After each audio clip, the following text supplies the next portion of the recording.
अंदाजे बयां। क्या बात। अंदाजे बयां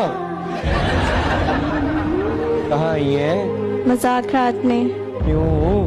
आपसे मिलने। नाम क्या है? आयशा महमूद। आशा, क्या करती हो आप? मैं पढ़ती हूँ कौन सी क्लास में? 9th क्लास में। क्या कहना चाहती हैं? मैंने अक्सर इनको टीवी पे काम करते हुए देखा है, लेकिन आज इनकी लाइव एक्टिंग देखकर बहुत अच्छा लगा। क्या बात है, साउथ भाई के लिए तालियां यार। क्या बात है, क्या बात, क्या बात। सो मैं इनके लिए एक शेर कहना चाहूंगी कि शेर है कि इस मजमाए बाप से हटकर मुझे देखे, इस मजमाए बाप से हटकर मुझे देखे, मैं चाहता हूँ वो भी पलटकर मुझे देखे। ऐ रब्बे नजारा कभी ऐसा हो सरे बज़्म, मैं छुपता फिरूं और वो डटकर मुझे देखे।